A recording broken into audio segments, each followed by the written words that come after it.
Union home minister Amit Shah ji और सहकारिता मंत्रालय जिसको वो अपने दिल के बहुत करीब रखते हैं, आपका स्वागत है टाइम्स नाउ समिट के इस स्टेज पर आज। और मैं तहे दिल से खास आपका धन्यवाद इसलिए देना चाहती हूं क्योंकि टाइम्स नाउ अपने 20वें साल में प्रवेश कर चुका है और 20 साल भारत को आगे रखने की जो हमने संकल्प किया था उसी पर हम अग्रसर हैं। अमित शाह जी, आपको आयरन मैन कहते हैं। आपने टेररिज्म का जिस तरह से खात्मा किया, कश्मीर में 4 ग्रुप्स सेपरेटिज्म छोड़कर मेन स्ट्रीम में आ रहे हैं, नक्सलिज्म का आपने खात्मा करने का प्रण लिया है 2026 तक। ये पूरे प्लान आप पहले से अपने मन में तय करते हैं, फिर इम्प्लीमेंट करते हैं या जायजा लेते हैं? थोड़ा जनता जानना चाहती है कि आप अपना ये गोल कैसे सेट करते हैं। देखिए नाविका जी, मुझे तो लेगेसी में सब मिला है। नरेंद्र मोदी जी प्रधानमंत्री बने इसके पहले लगभग 30 साल से वामपंथी उग्रवादी क्षेत्र, जो नक्सल प्रभावित क्षेत्र था, वो उत्तर पूर्व नॉर्थ ईस्ट और कश्मीर, ये तीनों क्षेत्र एक प्रकार से बहुत गंभीर प्रकार की अशांति में घिरे हुए थे। ढेर सारे सेपरेटिस्ट ग्रुप थे, ढेर सारे हथियारी ग्रुप थे। मैं अब तक की बात करूं तो तीनों क्षेत्र में होकर लगभग 16,000 युवा हथियार छोड़कर मेन स्ट्रीम में आए हैं। वो 10 साल पहले 16,000 लोग हथियार लेकर, ऑटोमेटिक वेपन लेकर एक क्षेत्रों में घूमते थे। तो स्वाभाविक रूप से इस देश का गृह मंत्री कोई भी बनता है तो इसकी पहली ड्यूटी होगी कि एक क्षेत्र को हमेशा के लिए शांत और विकसित क्षेत्र बनाना। और नरेंद्र मोदी सरकार की ये प्रायोरिटी है, प्रधानमंत्री जी की ये प्रायोरिटी है, तो ऑटोमेटिकली मेरी भी प्रायोरिटी बन जाती है। इसमें कोई तय कर आना और ऐसा नहीं। जिन लोगों को भारत के भूगोल का परिचय हो, सबको मालूम है कि ये 3 समस्याएं नासूर बनकर भारत के विकास को अवरुद्ध कर रही थी, रोक रही थी। और ये 3 समस्याओं के कारण ढेर सारी ऊर्जा सकारात्मक दिशा में जाने की जगह नेगेटिव खर्च हो रही थी। तो इसको शांत करना स्वाभाविक रूप से होम डिपार्टमेंट का प्रायोरिटी बनता है। अमित शाह जी, आप चुनाव इस तरह से लड़ते हैं जैसे विपक्ष तय ही नहीं कर पाता कि आपने किया क्या। 3 चुनाव आपने हाल ही में जीते, महाराष्ट्र, हरियाणा, दिल्ली का चुनाव। अब आपने कह दिया है कि बिहार, बंगाल, सब जगह आप आने वाले हैं और आपने तो कल पार्लियामेंट में कह दिया कि 15-20 साल तक किसी का कोई चांस ही नहीं है। ये कॉन्फिडेंस कहां से आता? तभी लोग कहते हैं कि सब मैंने पहली बार नहीं कहा है। मैं जब पार्टी का अध्यक्ष बना तब मेरे पहले भाषण में कहा था कि 30 साल तक भारतीय जनता पार्टी की सरकार रहेगी और उसमें से 10 साल हो गए हैं। मैंने कुछ नया नहीं किया है, मगर उस वक्त आप लोग शायद इतनी गंभीरता से नहीं सुनते थे। अब थोड़ा गंभीरता से सुनते हैं। लेकिन इसीलिए शायद विपक्ष कहता है कि सारे इंस्टीट्यूशंस, इलेक्शन कमीशन सब आपका है, तो आपने अपनी जीत पहले से ही तय कर ली है, चुनाव बाद में होंगे। तो इसमें आपत्ति क्या है?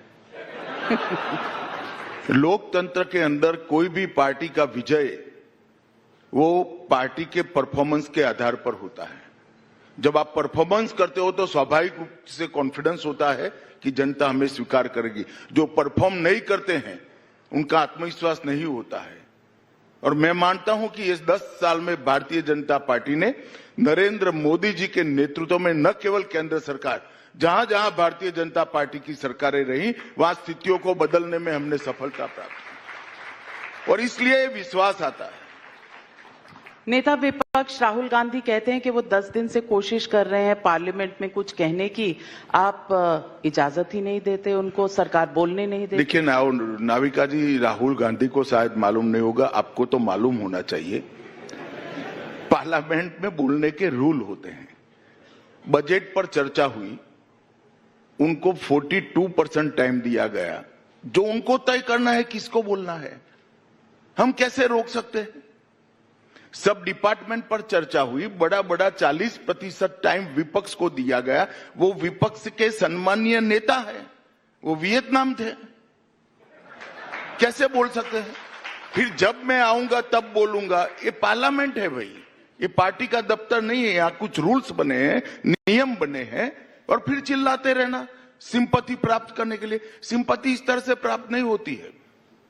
मैं राहुल गांधी जी को इस मंच से पूछना चाहता हूं, आपकी पार्टी को कितने घंटे बोलने के लिए टाइम दिया और आप क्यों नहीं बोले? उनको बोलना चाहिए था अपनी पार्टी के इस समय में, मगर वो बोले नहीं। और जब किसी और का समय होता है खड़े हो जाते हैं, मुझे बोलने दीजिए। ऐसा प्रिविलेज है यहां नहीं होता फैमिली का, वो कांग्रेस पार्टी में होता है। लेकिन अमूमन देखा गया है कि लीडर ऑफ ऑपोजिशन जब खड़े होते हैं तो आउट ऑफ रिस्पेक्ट समय दे दिया जाए। तो डिपेंड्स कौन है?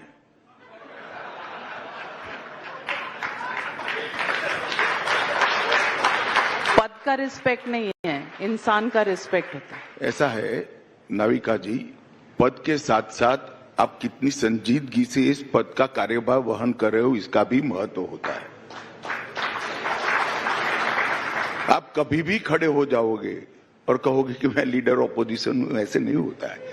पार्लियामेंट के रूल्स बने आज के नहीं है, कांग्रेस के जमाने से बने। हमारे आने के बाद एक भी रूल हमने नहीं बदला है, पहले से पार्लियामेंट इसी रूल्स से चलती है। इसकी परंपरा है, अध्यक्ष के निर्णय है, ये सब मिल मिलाकर पार्लियामेंट चलती है। और मैं एक सीधी सी बात आपको पूछता हूं, इनकी पार्टी को टाइम दिया गया है नहीं दिया गया? और दिया गया तो वो क्यों नहीं बोले? उनको कोई नहीं रोक सकता, मगर जब आप आओगे तब बोलोगे किसका वक्तव्य चल रहा है, क्या चल रहा है, कोई बिल चल रहा है, कोई क्वेश्चन ओवर है, कुछ नहीं देखना और खड़ा होना। इस प्रकार से पार्लियामेंट नहीं चल सकती। आई एम सॉरी टू से, उन्होंने पार्लियामेंट के रूल्स का पूर्णतया पालन करना चाहिए, डिसिप्लिन तरीके से पालन करना चाहिए। विपक्ष कहता है कि देश में एक अनसेड इमरजेंसी चल रही है, किसी को बोलने की इजाजत नहीं है। कैसे मालूम पड़ा? बोले तब तो आपको मालूम पड़ा। अगर इमरजेंसी होती तो ऐसा बोलते ही जेल में जाते। ये धड़ल्ले से बोलते हैं ना, इमरजेंसी का डॉक्यूमेंट दिखाए बगैर इमरजेंसी बोल रहे। इससे ज्यादा आजादी क्या हो सकती है कि जबकि इमरजेंसी नहीं है और आप कहोगे इमरजेंसी है। वो कहते हैं फ्रीडम ऑफ स्पीच को आप ऑनर नहीं करते। देखिए, आपके मंच में यहां आकर बैठते तो स्वतंत्रता थी या नहीं थी? नहीं, हम तो बॉयकॉटेड लिस्ट में हैं। नहीं, आप नहीं, कहीं पर भी नहीं जाते हैं। फ्रीडम ऑफ स्पीच, कल प्रेस कॉन्फ्रेंस रख ले, चलो, कौन रोकता है? वो कहते हैं कि सवालों के जवाब नहीं देती आपकी सरकार बुलडोज करती है, आपकी सरकार में मुसलमानों के हक छीने जाते हैं, और कह रहे हैं कि इस देश का मुसलमान डरा हुआ है क्योंकि आप वक्फ बिल लेकर आने वाले हैं। देखिए, वक्फ बिल से किसी को भी डरने की जरूरत नहीं। 2013 में कांग्रेस पार्टी ने पार्लियामेंट के अंतिम सेशन में कोई लंबी बहस के बगैर वक्फ बिल को पारित कर लिया, और वो बिल पारित कर अपनी अपीसमेंट की पॉलिसी को आगे बढ़ाने के लिए, वोट बैंक क्रिएट करने के लिए ढेर सारे ऐसे प्रावधान कर दिए जो हमारे संविधान से ही मेल नहीं खाते। हम वक्फ बिल को संविधान से संरेखित करने का काम कर रहे हैं। कोई भी बिल, कोई भी कानून संविधान के स्पिरिट से ऊपर नहीं हो सकता है। एक फैसला वक्फ बोर्ड करता है, उसको देश की अदालत में चुनौती नहीं दे सकते। ऐसा भारत जैसे देश में कैसे चल सकता है? कभी नहीं हो सकता। और हुआ है, मैं आपको बताता हूं, दिल्ली के 123 प्राइम लोकेशन की प्रॉपर्टी को वक्फ घोषित कर दिया, और कानून क्या बनाया, इसको आप चैलेंज नहीं कर सकते हो। प्रयागराज में चंद्रशेखर आजाद गार्डन, जहां चंद्रशेखर आजाद जी ने अंतिम सांस ली, उसको वक्फ की प्रॉपर्टी घोषित कर दिया गया। अब कोई मौलाना साहब कहते हैं पार्लियामेंट और राष्ट्रपति भवन वक्फ है, ईडन गार्डन्स भी। अब भाई ये कैसे चलेगा? हमने इतना ही बदलाव किया है कि कोई भी निर्णय होगा वो निर्णय कानून की अदालत में इसको चुनौती दे सकते हैं। तो सरकार के निर्णय को भी दे सकते हैं, वह कभी क्यों? तो क्या सरकार ऐसे रोएगी कि हमारा अधिकार ले लिया? सरकार के कानून भी चैलेंज होते हैं। और ये पूरा पचड़ा जब पार्लियामेंट में चर्चा होगी, दूध का दूध पानी का पानी हो जाएगा। ये देश के माइनॉरिटी को, विशेषकर मुस्लिम भाइयों बहनों को गुमराह करना चाहता है। मैं इनको कहना चाहता हूं, आपके अधिकार पर कोई तराप मारने की बात। अब कहते हैं हमारी मस्जिदें छीन लेंगे। ये रिट्रोस्पेक्टिव इफेक्ट से बिल नहीं आ रहा है, कैसे छीनी जाएगी? बिल आगे के समय के लिए है। आप 2013 में जो बिल लेकर आए थे वो रिट्रोस्पेक्टिव इफेक्ट से था,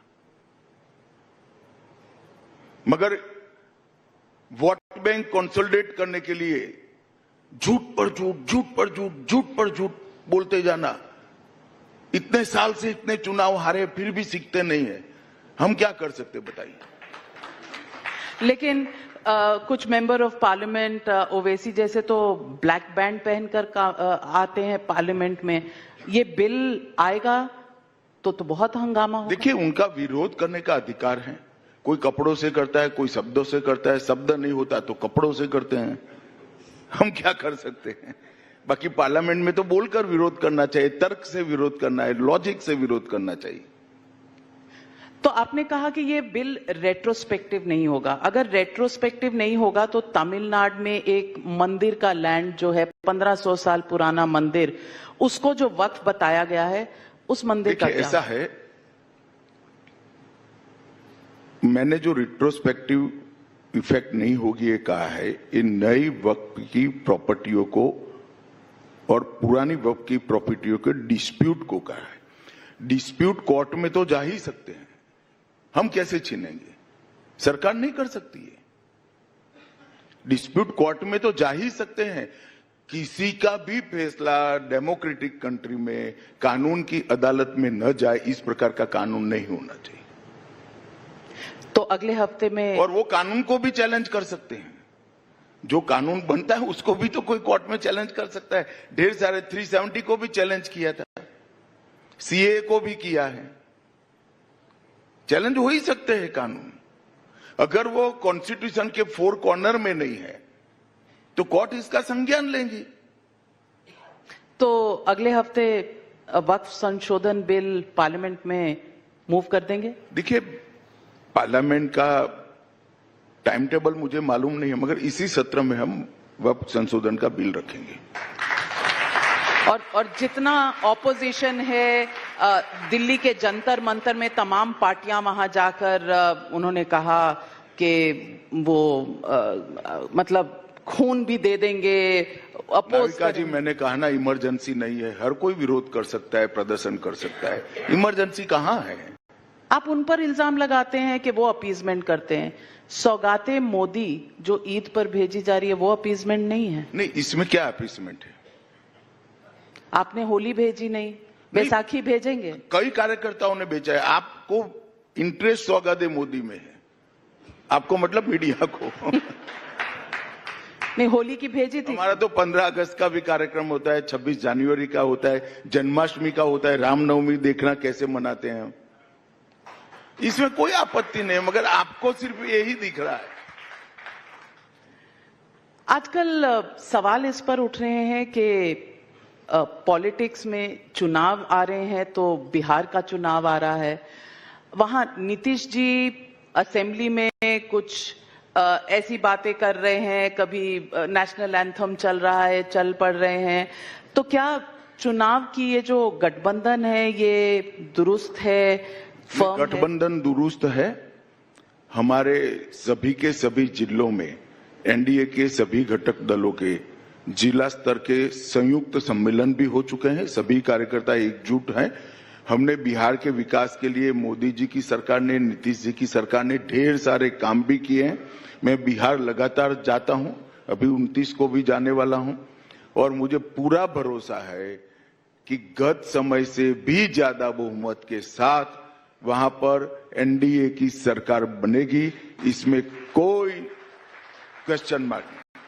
तमिलनाडु के साथ भी एआईएडीएमके की आपकी जो अलायंस की कवायद है शुरू है, पुरानी मिसअंडरस्टैंडिंग सब क्लियर, अब तमिलनाडु की भी तैयारी है? देखिए, जहां तक तमिलनाडु का सवाल है, एआईएडीएमके के मित्र और हमारी पार्टी के लोग कुछ चर्चा कर रहे हैं। जैसे ही घोषित होगा देश के सामने आ जाएगा। परंतु वहां डीएमके सरकार ने जिस तरह से भ्रष्टाचार किया है और जिस तरह से अव्यवस्था फैली है, इंडस्ट्री वहां से भाग रही, यूथ वहां से भाग रहा है, हायर पे स्केल देकर भी कोई तमिलनाडु में नौकरी करना नहीं चाहता, इतनी अव्यवस्था कर दी है। जो साउथ के का एक जमाने में सबसे प्रोग्रेसिव और डेवलप स्टेट माना जाता था, वो स्टेट आज बिल्कुल तितर बितर होने के कगार पर स्टालिन जी ने लाकर रख दिया, डीएमके ने लाकर रख दिया है। और ये सबसे तमिलनाडु की जनता परेशान है। मुझे विश्वास है कि तमिलनाडु में एनडीए की सरकार बनेगी। एक बार चुनाव आने दीजिए, अभी काफी देर है। बहुत सारा जनता का संकल्प जब तमिलनाडु में जाते हैं तो दिखाई पड़ता है। मैं विगत 2-1.5 महीने में 3 दिन जाकर आया हूं। डिटेल प्रवास किया है मैंने, 4 जिलों में गया हूं। मैं बताता हूं वहां की पल्स जो है ये डीएमके सरकार को उखाड़ फेंकने की। लेकिन लोकसभा चुनाव में तो बहुत ज्यादा सक्सेस आपको नहीं मिला था। किस बेसिस पर आप इतने ऑप्टिमिस्टिक हैं? अब काउंटिंग होगा तो बेसिस मालूम पड़ ही जाएगा, मगर नाविका जी ये लीक कर रखेगा। काउंटिंग के दिन मुझे फोन करिएगा। वहां एनडीए की सरकार अच्छे बहुमत के साथ बनने जा रही है।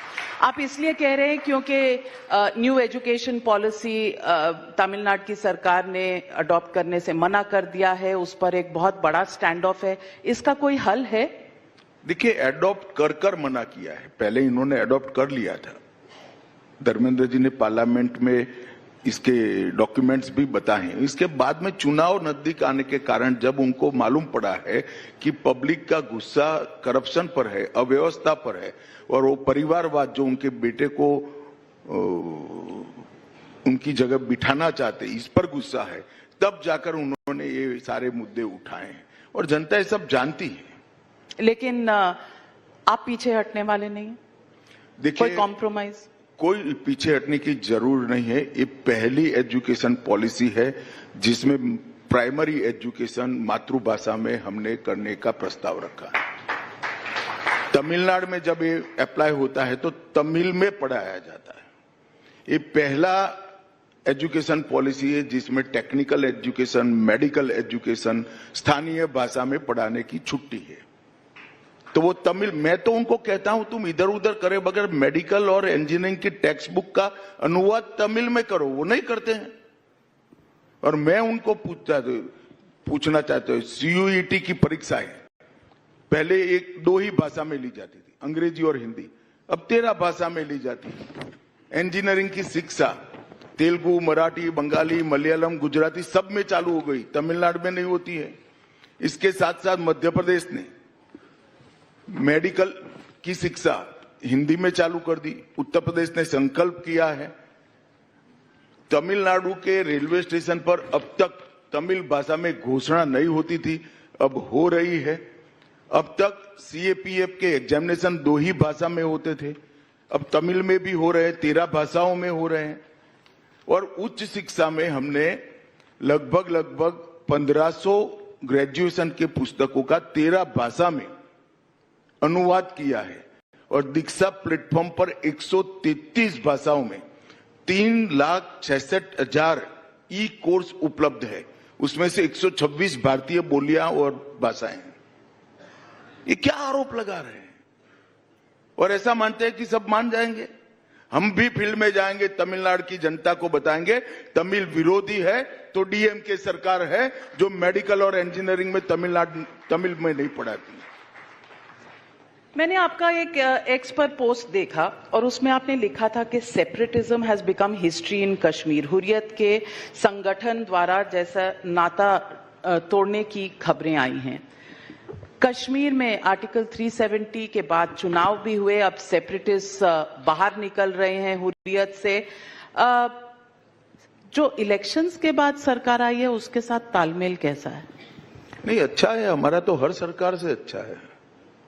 कहाँ अच्छा है सर? हर सरकार से, हमारी ओर से अच्छा ही है। अच्छा, तो शुरू करते हैं बंगाल में ममता बनर्जी से। वो बोलती है, बाकी अन्याय मुझे कागज पर जरा भी दिखा दे कि अन्याय हुआ है, कभी नहीं होता है।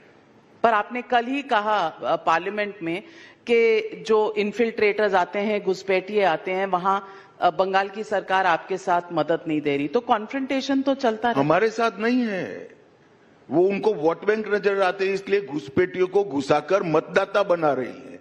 वो इनका इंटरेस्ट है, हमारे साथ कन्फ्रंटेशन नहीं है। पर भारत, हम नहीं चाहते हैं कि किसी भी पार्टी ने अपनी वोट बैंक मजबूत करने के लिए भारत में घुसपैठियों को आने देना चाहिए। तो कश्मीर में आपने चुनाव करवा दिए, एक बड़ी सक्सेसफुल चुनाव हुए, सरकार बन गई, अब स्टेटहुड पर सवाल लोग पूछ रहे हैं। देखिए, सिर्फ चुनाव करा दिए ऐसा नहीं है। कश्मीर में 40 साल के बाद पहला चुनाव ऐसा हुआ है जिसमें एक भी रीपोलिंग नहीं हुआ है। दूसरा, 40 साल के बाद ऐसा चुनाव हुआ है जिसमें एक भी टीयर गैस नहीं चला है, एक भी गोली नहीं चली है। और बहुत लंबे समय के बाद ऐसा चुनाव हुआ है जहां 60% लोगों ने अपना मताधिकार का उपयोग किया है, चाहे घाटी हो चाहे जम्मू। मैं मानता हूं ये बहुत बड़ा परिवर्तन है। और हम नहीं जीते हैं, जो जीते वो ही सरकार चला रहे हैं। स्टेटहुड का सवाल है, इसमें बहुत सारे पैरामीटर्स को एक प्रकार से एसेस कर निर्णय लेना होता है। मगर नाविका जी, मैंने पार्लियामेंट के फ्लोर पर कहा है, प्रधानमंत्री जी ने पार्लियामेंट के फ्लोर पर कहा है, हम स्टेटहुड जरूर सुनिश्चित करेंगे। इसका टाइम टेबल इस तरह के शो में आपकी टीआरपी बढ़ाने के लिए हम नहीं कर सकते हैं। तो कोई ऐसी मशीन दीजिए तो हम भी ईवीएम की तरह कुछ टीआरपी का बंदोबस्त करें। देखिए, ईवीएम की अंदर से जीत का परिणाम निकालना है तो इसका मैं फॉर्मूला बताता हूं, विपक्ष भी सुन ले, बड़ा सरल है। सुबह 6 बजे से रात को 1 बजे तक अपने लिए जीने की जगह देश के लिए जीना सीखो, अपने आप ईवीएम जीता देगा आपकी। जो भारतीय जनता पार्टी के नेता करते, मगर सुबह 6 बजे से लेकर जब तक आपकी नींद न लगे अपने लिए ही जियोगे तो ईवीएम हरा देता है। तो आप कह रहे हैं कि विपक्ष के सारे नेता ऐसे ही करते हैं? मैंने किसी के लिए कुछ नहीं किया, मैंने तो फॉर्मूला बताया क्योंकि आपने पूछा। आपके खिलाफ ब्रीच ऑफ प्रिविलेज मोशन हुआ, वो राज्यसभा चेयरमैन ने रिजेक्ट कर दिया। 1 मिनट, ये आपका सवाल ही कांग्रेस पार्टी के प्रवक्ता जैसा है। प्रिविलेज के ब्रीच की मोशन कोई भी ला सकता है। आप एक बार वो रिकॉर्डिंग देख लीजिएगा, जब मैंने कहा कि प्रधानमंत्री राहत कोष में कांग्रेस पार्टी के अध्यक्ष हुआ करते थे। हमारे यहां ऐसा नहीं है, हम पार्टी और सरकार को अलग रखते हैं। तो उन्होंने कहा आप सत्यापित करिए, तो मैंने कहा मैं सत्यापित करूंगा। अब शाम को 8 बजे, बड़ा 7-8 बजे बात हुआ। दूसरे दिन 10 बजे मैं सत्यापित करता हूं या नहीं करता हूं, वो देखिए बगैर वो प्रिविलेज का मोशन लेकर आ गए। साइमल्टेनियसली मैंने भी 11 बजे, मेरे पास जो डॉक्यूमेंट था जो बताता था कि 1948 से 86 तक प्रधानमंत्री राहत कोष में कांग्रेस पार्टी के अध्यक्ष पदेन मेंबर होते थे, वो डॉक्यूमेंट बता दिया, पार्लियामेंट के फ्लोर पर रखा। इसके कारण उनकी प्रिविलेज मोशन रिजेक्ट हो गई, कर दी गई है नहीं, मेरिट्स में रिजेक्ट हुई और इन्होंने आपत्ति भी नहीं ली, सिर्फ आप आपत्ति ले रही हो।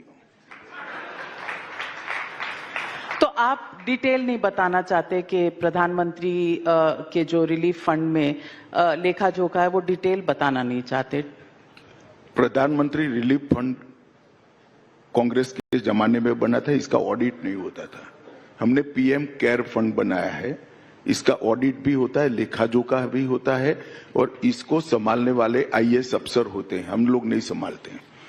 भारत सरकार के चुने हुए प्रधानमंत्री, गृह मंत्री, फाइनेंस मिनिस्टर और डिफेंस मिनिस्टर इसके मेंबर हैं। जो चुनकर आएगा वो उसका मेंबर रहेगा। हमने भारतीय जनता पार्टी के अध्यक्ष को नहीं रखा है। हमारा कामकाज ट्रांसपेरेंट है, उसका ऑडिट भी होता है और पूरी दुनिया के सामने ऑडिट उजागर भी होता है। एक सोसाइटी है, सोसाइटी के एक्ट के हिसाब से हम बैलेंस शीट भी सबमिट करते हैं। राहुल गांधी ने बहुत सवाल उठाए थे जो इलेक्शन कमिश्नर्स और चीफ इलेक्शन कमिश्नर की नियुक्ति के मामले थे। पहले उसमें चीफ जस्टिस होते थे, अब नहीं होते। तो मैं पूछना चाहती हूं कि चीफ जस्टिस को हटाने का आपका रीजन क्या है? देखिए नाविका जी, मेरी कम से कम आपके तो रिक्वेस्ट है कि ऑपोजिशन जो बोलता है इसको फेस वैल्यू पर मत लीजिए। इस गंभीर प्रकार के लोग नहीं हैं। अब मैं आपको बताता हूं क्या हुआ था। कांग्रेस के जमाने से कोई कमेटी नहीं थी, प्रधानमंत्री के सिग्नेचर से इलेक्शन कमिश्नर और चीफ इलेक्शन कमिश्नर अपॉइंट, कोई कमेटी भी नहीं थी। फिर कोई कोर्ट में गया तो कोर्ट ने कहा कि भाई इसके लिए कानून लाना चाहिए और जब तक कानून नहीं होता है तब तक प्रधानमंत्री, लीडर ऑपोजिशन और चीफ जस्टिस ऑफ इंडिया का कमेटी रहेगा।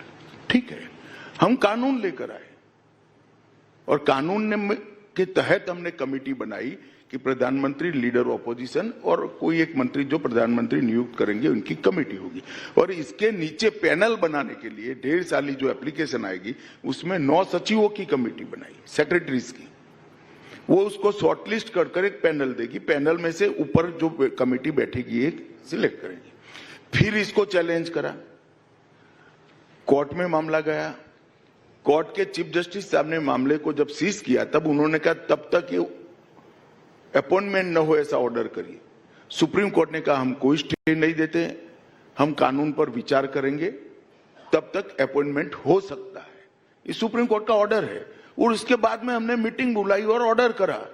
अब इसमें हमने किसको निकाला, क्या निकाला? ये तो टेम्पररी अरेंजमेंट था। उन्होंने हमें कानून बनाने को कहा था तो कानून हमने बना दिया। लेकिन परसेप्शन तो यही है कि एक सरकार के परसेप्शन तोड़ने के लिए तो मैं आया हूं। गलत परसेप्शन चल रहा है। मैं फिर लौटती हूं उसी सवाल पर, क्योंकि एक परसेप्शन यह है कि एक कमेटी जो चूज करेगी इलेक्शन कमिश्नर, उसमें 2 एक ही पार्टी के, एक ही सरकार के सदस्य होंगे और एक लीडर ऑफ ऑपोजिशन। तो आप पहले ही मेजॉरिटी में हैं, मीटिंग करें या ना करें आप ही की चॉइस बनेगी। फिर तो कल आप कहोगे कि कैबिनेट सचिव भी एक ही पार्टी का आदमी तय करता है, गृह सेक्रेटरी, होम सेक्रेटरी भी एक ही पार्टी, वित्त सचिव भी एक ही मिनिस्टर तय करता है, प्रधानमंत्री तय करता है। ऐसे कैसे होता है देश? इलेक्शन कमीशन ऑफ इंडिया का एक्ट है।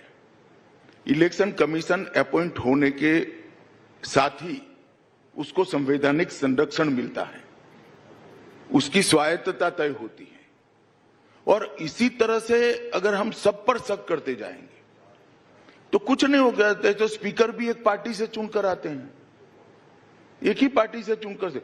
कोई चीफ जस्टिस बनता है तो पहले लॉयर होता है, अनेक लोगों के केस लड़ा हुआ होता है, ऐसा नहीं है।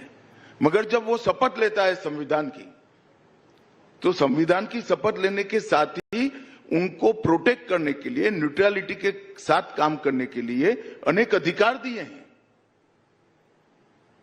इतनी शंकाओं से डेमोक्रेसी नहीं चल सकती। लेकिन आप आगे बढ़ते बढ़ते जाओगे कि इसने कभी भाजपा को वोट दिया था, ऐसे नहीं हो सकता। जब कोई भी रिस्पॉन्सिबल आदमी एक पद पर बैठता है, पद के अपने दायित्व को समझता है, इसकी शपथ लेता है, तो अपने आप न्यूट्रलिटी आती है। न्यूट्रलिटी आप कह रहे हैं, आप कंपैरिजन कर रहे हैं कैबिनेट सेक्रेटरी, फाइनेंस सेक्रेटरी से, वो तो पार्ट ऑफ एग्जीक्यूटिव हैं, ब्यूरोक्रेसी पार्ट ऑफ एग्जीक्यूटिव है। इलेक्शन कमीशन इंडिपेंडेंट बॉडी होती है, उसे देश में चुनाव कराने हैं और सिर्फ एक पार्टी को नहीं उसमें इन्वॉल्व करना है, देश की जितनी पॉलिटिकल पार्टी। जी ये एंडलेस है। बाद में कहोगे किसी ने तय किया, तो क्या इसे भाजपा के समय में वो मध्य प्रदेश में सेक्रेटरी था तो अब भाजपा का काम करेगा, इसके समय में इसके मंत्री के नीचे काम करते थे तो उसका काम करेगा, कोई भी सिलेक्ट करेगा। आप भी करोगी तो भी यही आरोप लगेंगे। व्यवस्था पर, कानून पर और व्यक्ति की निष्ठा पर ही भरोसा करना पड़ेगा अंततोगत्वा। और सारे इलेक्शन कमीशन के जो फैसले हैं, मैं तो ऑपोजिशन में भी रहा हूं, इलेक्शन कमीशन ढंग से सर्वदलीय मीटिंग बुलाकर फैसला लेता है जी, और तब जाकर कोई फैसले, चाहे पद्धति में परिवर्तन के हो या चुनाव की आचार संहिता बनना, तब जाकर फैसले होते हैं। आप कह रहे हैं कि कानून से व्यवस्था से चलते हैं। अब कानून और व्यवस्था पर भी बड़ा सवाल है। आउट हाउस में जलते हुए गांधी जी मिलते हैं। अब इस व्यवस्था पर आप चाह रहे हैं कि 140 करोड़ जनता विश्वास करे, इसका क्या हल है? देखिए, सुप्रीम कोर्ट के चीफ जस्टिस जी ने इसको संज्ञान में लिया, एक कमेटी बनाई है, वो जांच कर रही है। जो भी डॉक्यूमेंट वो दिल्ली सरकार से, दिल्ली की पुलिस से और फायर ब्रिगेड से मांग रहे हैं, हम उनको प्रोवाइड कर रहे हैं और हम जांच में सहयोग कर रहे हैं। हमारे यहाँ जब न्यायपालिका में कोई इस प्रकार के प्रश्न खड़े होते हैं तो ऑनरेबल सुप्रीम कोर्ट का जजमेंट है कि जजों की कमेटी इसका फैसला करेगी और फिर ये सार्वजनिक करेगी। तो मुझे लगता है हमने कमेटी का जो फैसला आएगा इसकी राह देखनी चाहिए। लेकिन सवाल ये भी उठ रहे हैं कि वहां जो बोरों में पैसे थे वो पुलिस ने देखे, फायर ऑफिसर ने नहीं देखे। फायर चीफ ने कहा कि हमें तो कोई पैसे नहीं दिखे, कोई पंचनामा नहीं है। नाविका जी, फायर चीफ ने ऐसा नहीं किया, इन्होंने सीज क्या किया है वो क्या इसमें नील किया है, क्योंकि हम एफआईआर रजिस्टर नहीं कर सकते। सीजर कैसे हो सकता है? FIR chief justice of India की परमिशन के बाद रजिस्टर हो सकती है। तो सारे पैसे जल गए। दिल्ली पुलिस ने आपको तो रिपोर्ट दी होगी। चले नाविका जी, आपका पर्पस क्या है मुझे मालूम नहीं है, मगर इससे समस्या का समाधान नहीं होगा। कमेटी के रिपोर्ट की ही राह हमें देखनी पड़ेगी। ट्रांसफर क्या हल है? जज को ट्रांसफर किया गया है इलाहाबाद, वहां पर वो भी मैं टिप्पणी नहीं कर सकता, देश का कॉलेजियम करता है, सुप्रीम कोर्ट का कॉलेजियम करता है। तो सवाल फिर पूछती हूं आपसे, जो सवाल कई बार उठता है कि आपकी जब से सरकार आई है तब से ना विपक्ष को बोलने दिया जाता है, ना विपक्षी स्टेट्स को फाइनेंशियल, जो फेडरलिज्म के तौर पर उन्हें पैसे मिलने चाहिए वो मिलते हैं। एक कॉन्फ्रंटेशन का माहौल है। देखिए, ये बिल्कुल सरासर झूठ है कि उनको पैसे नहीं मिले हैं। मैं यूपीए सरकार और एनडीए सरकार में हर राज्य को, सिर्फ एक पक्ष नहीं, हर राज्य को कितना पैसा मिला है इसका कल ही एक टेबल आपको भेज दूंगा, आप बताइएगा जरा आपकी चैनल पर। ये झूठ बोल रहे हैं और झूठ बोलने की भी कोई सीमा होती है, और आप भी रिसर्च करोगी तो मालूम पड़ जाएगा। बजट में, और आपने कल ही एक अनाउंसमेंट किया कि सहकारिता डिपार्टमेंट की तरफ से अब टैक्सियां भी चलेंगी। ये क्या सरकार की टैक्सियां हैं, नमो टैक्सी होगी, ये क्या है? कुछ ये नया स्कीम जो है? मैंने ऐसा कुछ नहीं किया कि सरकार टैक्सी चलाएगी। मैंने ऐसा कहा कि एक कोऑपरेटिव संस्था बन रही है जो कोऑपरेटिव बेसिस पर टैक्सी देश भर में चलाएगी, जिसमें 2 व्हीलर भी होगा, 3 व्हीलर भी होगा और 4 व्हीलर भी होगा। वो कोऑपरेटिव संस्था कर रही है। भारत सरकार का काम व्यापार करना नहीं है। मैंने इंफॉर्मेशन दिया। मैंने ये भी कहा कि कोऑपरेटिव सोसाइटी, एक कोऑपरेटिव सोसाइटी इंश्योरेंस के क्षेत्र में आगे आ रही है। तो अब इसमें सहकार और सरकार, जो अंग्रेजी में पढ़े हैं उनको जल्दी मालूम नहीं पड़ता है, इसके कारण थोड़ा कंफ्यूजन हो गया। अच्छा किया आपने पूछ लिया। तो आज सरकार मतलब गवर्नमेंट और सहकार मतलब कोऑपरेटिव। तो कोऑपरेटिव्स चलाएंगे। वो तो कोई भी चला सकता है नाविका जी, आप भी चला सकती हो टैक्सी। बिल्कुल, अब यही करना बाकी रह गया, यही करेंगे। अमित शाह जी, आपने वक्फ बिल की बात करी, यूसीसी इसके बाद आ जाएगा, एक के बाद एक। क्या वक्फ के पीछे पीछे यूसीसी? नहीं, पीछे पीछे क्या होता है? भारतीय जनता पार्टी की स्थापना से हम मानते हैं कि इस देश में कॉमन सिविल कोड होना चाहिए, और इस देश की संविधान सभा ने तय किया। कांग्रेस पार्टी संविधान सभा का स्पिरिट भूल गई, हम नहीं भूले।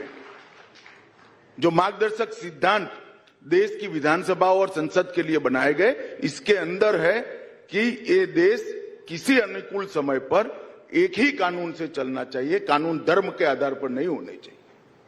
और मेरी पार्टी की स्थापना हुई तब से एक भी घोषणा पत्र ऐसा नहीं है जिसमें हमने नहीं कहा है कि हम यूसीसी लेकर आएंगे। पीछे आगे क्या होता है, हमारा कमिटमेंट है। हमने कहा था 370 हटाएंगे, हटा दिया। हमने कहा था राम मंदिर बनाएंगे, बना दिया। और हमने कहा था यूसीसी लेकर आएंगे, यूसीसी भी आएगा। आपके अलायंस पार्टनर्स, क्योंकि अब तो कोalition की वो हम पर छोड़ दो ना थोड़ा बहुत तो फिर टाइमलाइन बता दीजिए, यूसीसी कब तक? 11 साल हो गए। देखिए नाविका जी, यूसीसी बहुत बड़ा एक सामाजिक और एक प्रकार से करोड़ों लोगों की जीवन को छूने वाला कानून है। हमने उत्तराखंड में एक निवर्तमान सुप्रीम कोर्ट की जज साहिबा की अध्यक्षता में कमेटी बनाई थी, जिसने एक रिपोर्ट दी, जिसको उत्तराखंड सरकार ने एडॉप्ट कर लिया। अब इसकी रिलीजियस स्क्रूटनी होगी, लीगल स्क्रूटनी होगी और इसके बाद एक सुझाव भी आएंगे। इस सारों को समाहित कर धीरे धीरे भारतीय जनता पार्टी रूल्ड सब स्टेट के अंदर यूसीसी आएगा। गुजरात ने भी अब कमेटी बना दी है और भी स्टेट इसका स्टडी कर रहे हैं। तो कोई टाइम टेबल नहीं है, जैसे जैसे स्टेट स्टडी पूरा करता जाएंगे आगे बढ़ता जाएगा। परंतु भारतीय जनता पार्टी का एजेंडा है कि हम यूसीसी जहां भारतीय जनता पार्टी की सरकार है वहां लेकर आएंगे। और मेरे लिए तो भारतीय जनता पार्टी के इस कालखंड में मैं कार्यकर्ता हूं, नेता हूं, मेरे लिए बड़ा सौभाग्य का सवाल है कि दीनदयाल जी से लेकर श्यामा प्रसाद मुखर्जी से लेकर अडवाणी तक जितने भी वादे थे वो नरेंद्र मोदी जी ने 10 साल के अंदर एक कालखंड में पूरे कर दिए। इस कार्यकाल में यूसीसी भी होकर रहेगा? इस कार्यकाल में 29 तक में यूसीसी भी होकर रहेगा? नहीं, यूसीसी कहाँ इस कार्यकाल में करना है, उसके पहले भी हो सकता है। तो चालू है, ऑनगोइंग प्रक्रिया है। अभी अभी उत्तराखंड सरकार ने इसके रूल्स फ्रेम करे हैं। कानून और रूल्स सभी हमारी राज्य सरकारें स्टडी कर रही हैं, अपने अपने डिजाइन के हिसाब से आगे बढ़ेगी। प्लेसेस ऑफ वर्शिप एक्ट, कई समय से आप इसको अपोज करते रहे हैं, आपकी पार्टी अपोज करती रही है। ये 1991 में 1991 में आया था, कोर्ट में भी ये मामला चल रहा है, लेकिन मुझे लगता है 6 बार एक्सटेंशन के बाद भी सरकार अपना पॉइंट ऑफ व्यू कोर्ट में रख नहीं रही है। देखिए, मैं सुप्रीम कोर्ट में जो केस चल रहा है इसमें देश के गृह मंत्री नाते कुछ टिप्पणी करना नहीं चाहता।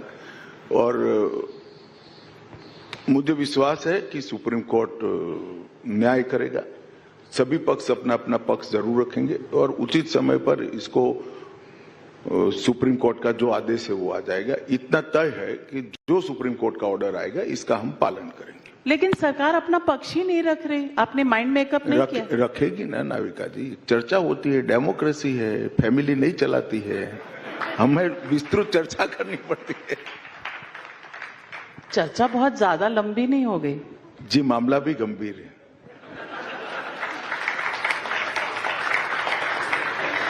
एक और मुद्दा है जो बहुत सी पॉलिटिकल पार्टीज को इस वक्त टेंशन दे रहा है, वो है डीलिमिटेशन का मुद्दा। साउथ की डीएमके ने उठाया है, तमाम साउथ के राज्य कह रहे हैं कि उन्होंने पॉपुलेशन पर कंट्रोल किया तो इसकी उनको सजा मिलेगी, क्योंकि जब डीलिमिटेशन की एक्सरसाइज होगी और आप 543 सीट से पार्लियामेंट लोकसभा को 750 सीट्स करेंगे तो उनका हक मारा जाएगा। देखिए नाविका जी, 2026 में तमिलनाडु में चुनाव है। अब मुझे बताइए कि अगले 5 साल इन्होंने मुद्दा क्यों नहीं उठाया, और अभी क्या हुआ है तो उठाएंगे। सिर्फ चुनाव है इसलिए उठाते हैं। आज 2026 में डिलिमिटेशन का मामला उठाने का तर्क क्या है? क्या सरकार ने डिलिमिटेशन एक्ट लेकर आई है? क्या नहीं लाई है? क्या सरकार ने घोषणा करी है कि इस पद्धति से हम डिलिमिटेशन करेंगे? नहीं करी है। तो 5 साल आप चुप कर कर भ्रष्टाचार कर कर घर भरते रहे, जब हारने की कगार पर आ गए तब डिलिमिटेशन, लैंग्वेज, ये सारे इश्यू उठा रहे हो। तमिलनाडु की जनता समझती नहीं है। फिर भी जब उन्होंने उठाया तो मैं बहुत स्पष्ट कर देना चाहता हूं कि भारतीय जनता पार्टी की सरकार की ये नीति है, मोदी जी की नीति है। डिलिमिटेशन जब भी होगा किसी को 0.001% भी अन्याय नहीं होगा। कास्ट सेंसस पर राहुल गांधी रोज डिमांड करते हैं, आपका इस पे क्या डिसीजन है? देखिए, राहुल गांधी जी का तो ऐसा है कि किसी ने कुछ लिख कर दे दिया इससे चुनाव जीत जाएंगे तो वो बोलते रहते हैं। कास्ट सेंसस का अब तक का इतिहास है, जाति जनगणना 1947 से देश आजाद हुआ तब से 2013 तक जितनी कांग्रेस की सरकारें रही, इन्होंने इनके खिलाफ रिजोल्यूशन किया है। कांग्रेस ने ही विरोध किया है। दूसरी बात, 2013 में एक सामाजिक सर्वेक्षण कराया गया, उसमें जाति की गणना की, इसको जस का तस छोड़ दिया।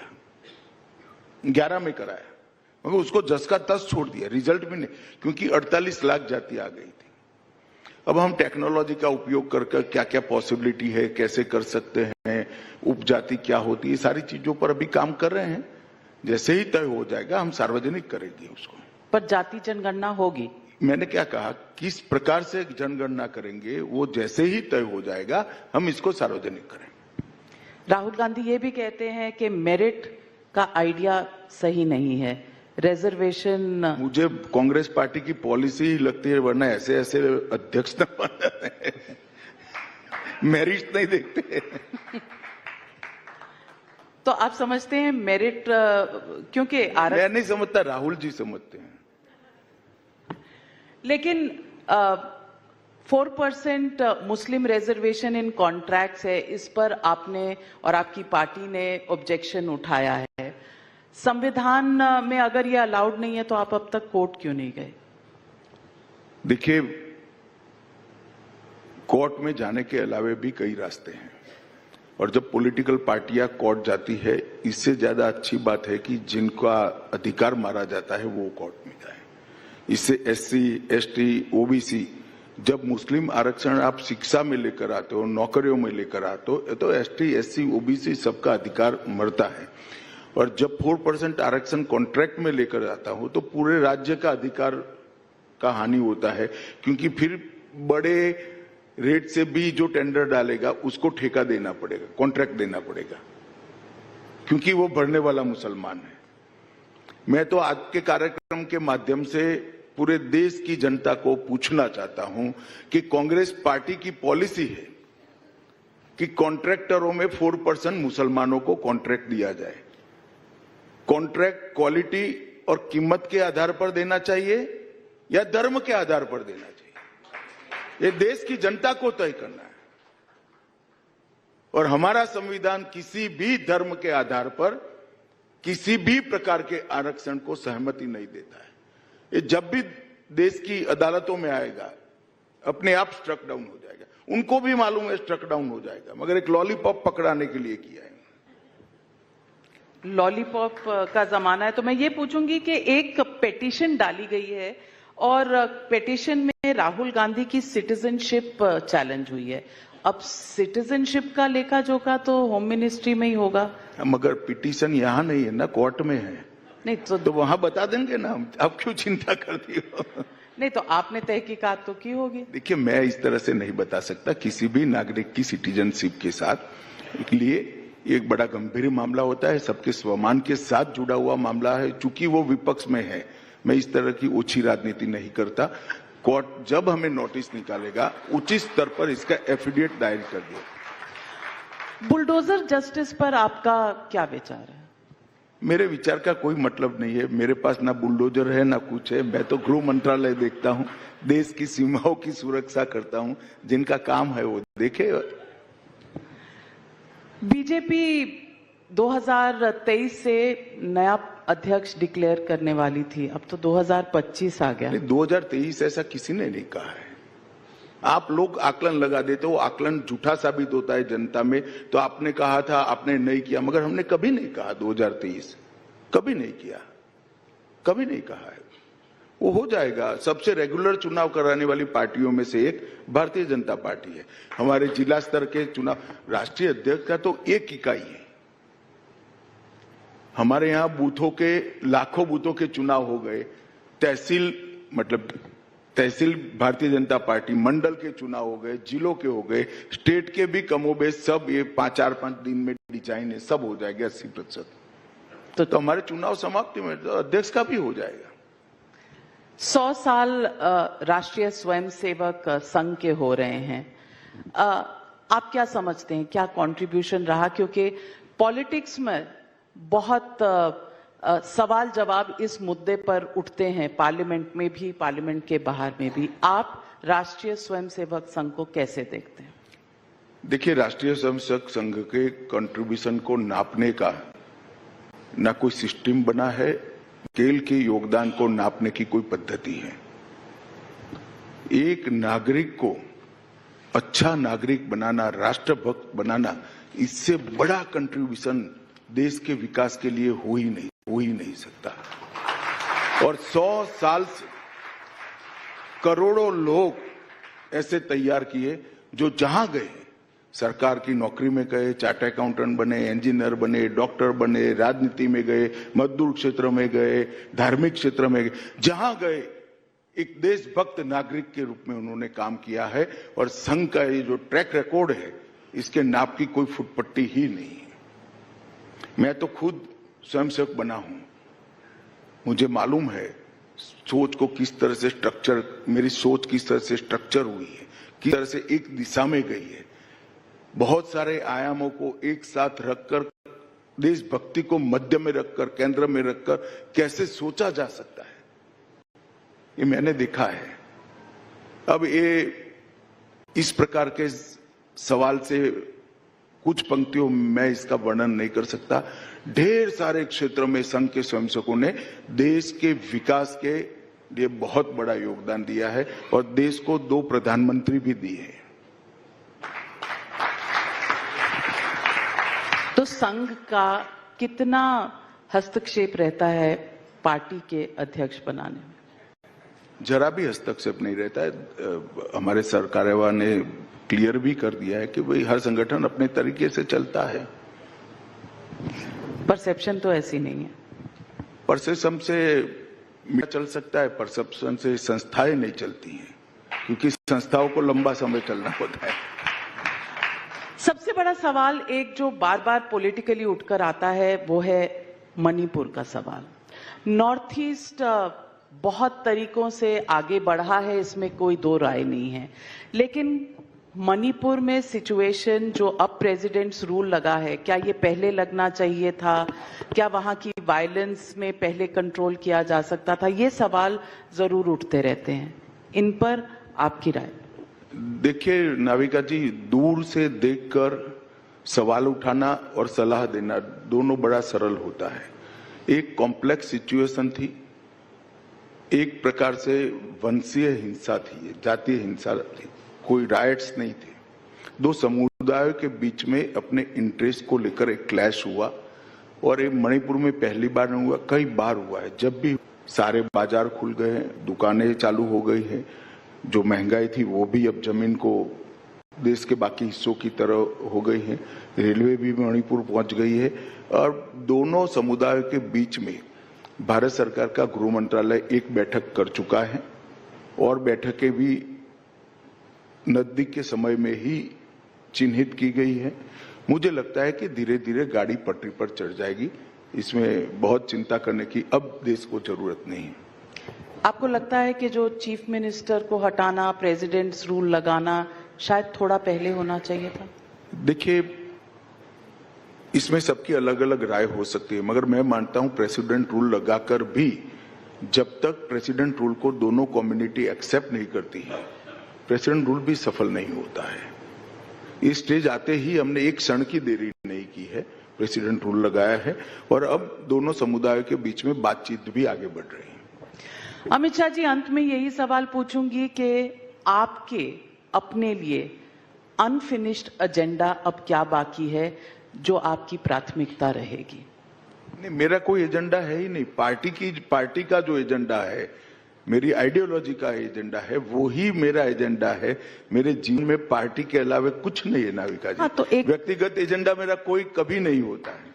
नहीं तो एक गृह मंत्री होते हुए, एक सहकारिता मंत्री होते हुए, हर इंसान देखिए, तो मोदी जी ने 130 करोड़ लोगों के लिए एक एजेंडा तय किया है, 2047 तक पूर्ण विकसित भारत की रचना करना और ऐसा भारत बनाना जो पूरे संसार में हर क्षेत्र में सर्वप्रथम हो और पूरे संसार को अपनी संस्कृति, इतिहास और ज्ञान से प्रभावित करे। वो एजेंडा सबका एजेंडा है, मेरा आपका भी होना चाहिए। बिल्कुल, हमारा यही एजेंडा है, तो वही कीपिंग मेरा भारत अहेड। पूरे भारत का एक एजेंडा मोदी जी ने आजादी के 75 साल में बनाया है। 2047 में महान भारत की रचना करने का हम सब ने वही एजेंडा के तहत काम करना चाहिए। हमारे साथ जुड़ने के लिए और टाइम्स नाउ समिट पर हमें मार्गदर्शन देने के लिए आपका बहुत बहुत धन्यवाद।